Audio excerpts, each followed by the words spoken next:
అవధాని గారు మార్చి జనవరి Monday Sunday పదాలను ఉపయోగించి రామాయణ అర్థంలో ఒక పద్యం చెప్పండి. అంతే కదా. మార్చి వేసి మందర కైక మానసమ్ము జనవరిష్ఠుడది వినియో జగతి వీడే మండే గిల్లెరయోధ్య రామయ్య లేక ప్రభు జాతితో సందెంత మందజేసి. ఏమయ్యా నేను చెప్పిన పదాలను వచ్చాయా? బలా చాలా అద్భుతంగా ఉంది. అవధాని గారు, నేను మీకు ఒక సమస్య ఇస్తాను, పూరించండి. పతిజచ్యుత మంగళము భామ మణికి. భర్త చనిపోవడం స్త్రీకి శుభకరం. చూస్తారేంటి? పూరించండి. భర్త చనిపోతే భార్య సంతోషంగా ఉంటుందా? సరే, సమస్య చాలా బాగుంది, అయినా చెప్తాను విను. అతులిత వైభవము తులం మతిమూక పుణ్యమానిత పరులం హతమార్చునట్టి దానవ పతిజచ్యుత మంగళము భామామణికి. స్త్రీలను పుణ్యమూర్తులను చంపేస్తున్న రాక్షసురాలు చాలా శ్రీజానికి మంగళమే కదా. చాలా బాగుంది. అవధాని గారు సమస్యలకు చక్కగా పూరించారు. నాదొక ప్రశ్న, భగత్ సింగ్ వర్ణిస్తూ ఒక పద్యం చెప్పవయ్యా?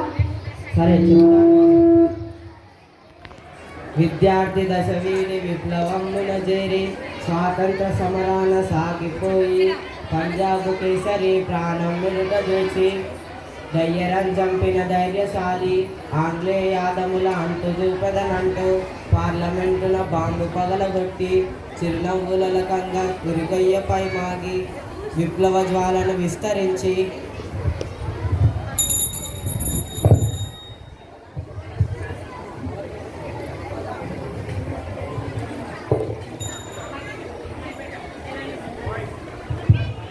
అవధాని గారు మీసం గురించి ఒక పద్యం చెప్పవయ్యా? మీసము కోసమే ఇచ్చట మరల నన్నొక పద్యరత్నమున్ హాసములూరినట్లు పరహాసము మీరగా పృచ్ఛజేయగా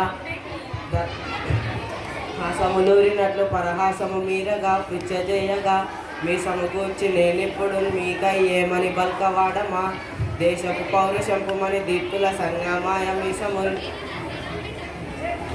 పౌరుషానికి ప్రతీక మీసమే కదా కాదని అవధాని గారు చదువు చదువు చదవమంటారు, ఇంతకీ చదివేందుకయ్యా? సన్యాసులు కావడానికి. మీరు ఈ ప్రశ్న అడుగుతున్నారండి కవి గారు, అసలు చదువు ఎందుకు చదువుకుంటాం?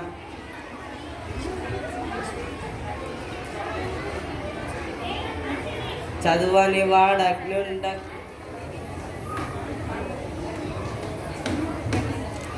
అవధాని గారు భాషల్లో గొప్పదేది?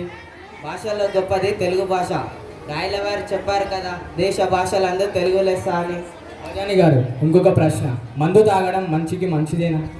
మందు తాగడం గురించి నువ్వు నాకు 2 అర్థాలు ఇచ్చావయ్యా. ఇక్కడ ఆ మందు తాగవద్దు, డాక్టర్ ఇచ్చిన మందు తాగవచ్చు. జబ్బు చేసినప్పుడు మందు తాగడం మనిషికి మంచిదే కదా. అవధాని గారు, పందికి 40 కన్నులు ఉంటాయా?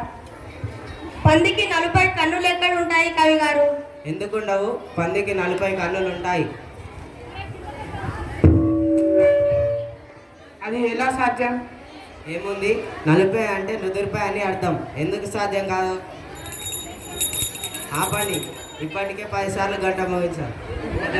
కీర్తి శేషులు పెళ్లి చేసుకున్నారట, ఇది ఎలా సాధ్యం అండి? ఏముంది, కీర్తి అనే అమ్మాయి శేషి అనే అబ్బాయి పెళ్లి చేసుకున్నారు.